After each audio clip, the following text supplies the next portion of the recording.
বিষয়ে বললেন, কিন্তু হাসান মুল্লার বিষয়ে তো কাউকে না কাউকে অবজেকশন দিতে হবে, একটা অভিযোগ কিন্তু দিতে হবে।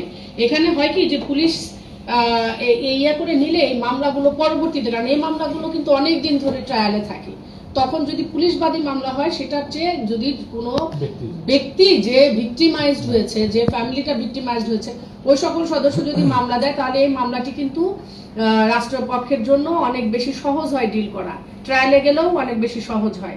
সুতরাং আমি মানে আপনাদের মাধ্যমে যারা এই ভিকটিমাইজড ফ্যামিলি তাদেরকে আমি আহ্বান জানাতে চাই যে যে কোনো একজন যেন অবশ্যই এই বিষয়ে একটা প্রতিকার চেয়ে একটা অভিযোগ যেন দেয়।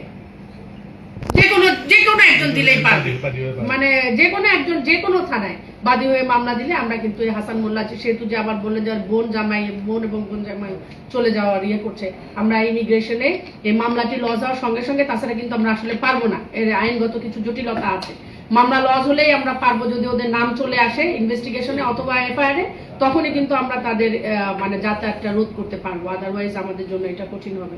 তো আমি চাইবো যে এরকম একটি মামলা হোক, যেহেতু এতগুলো লোক ভিকটিমাইজড হয়েছে এবং এটা একটা ন্যাশনাল ইন্টারন্যাশনাল।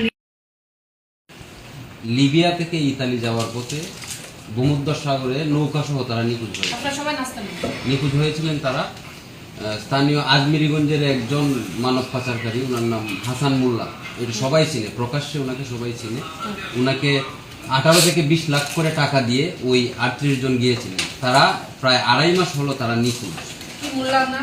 হাসান মোল্লা এবং তার আরো অনেক সহযোগীর নাম ইতিমধ্যেই মানে ফেসবুকে বা পত্রপত্রিকায়, না কেউ কোনো মামলা করেনি। ওই পরিবারগুলোর পক্ষ থেকেও কোনো মামলা করা হয়নি। পরিবারগুলো মানববন্ধন করেছে বিচার চেয়ে, কিন্তু তারা এখন পর্যন্ত কোনো আইনি পদক্ষেপ নেয়নি। না, কোথাও যায়নি তারা।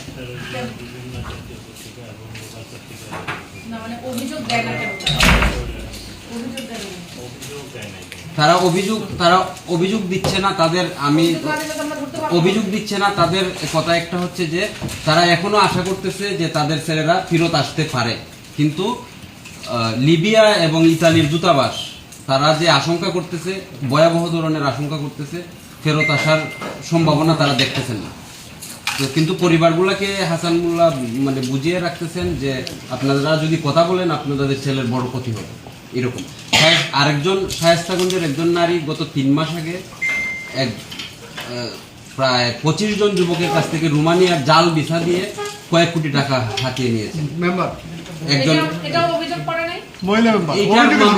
এইটার মামলা চলে, কিন্তু হাসান মোল্লার যে ব্যাপারটা, ওনার কাছে এখনো মানুষ শত শত মানুষ টাকা জমা দিচ্ছে এবং তার লোকজন নেটওয়ার্ক জেলা জুড়ে আছে, শিক্ষক আছে, তার পরিবারের সদস্যরা আছে, সবাই টাকা নিচ্ছে এবং লোকজন বিদেশে যাচ্ছে। অনেকে এই যে 35 জন নিখোঁজ হয়েছে, এই 38 জন নিখোঁজ হয়েছে, এই নিখোঁজ হওয়ার পরেও আরো অন্তত 200-300 মানুষে তাকে টাকা দিয়েছে। এই ব্যাপারে কি আপনারা কোনো নিজেদের স্বপ্রণোদিত হয়ে কোনো তদন্ত করবেন কিনা, বা যদি তদন্ত করে থাকেন সেটা কতদূর আপনারা এগোতে পেরেছেন একটু জানতে চাচ্ছিলাম।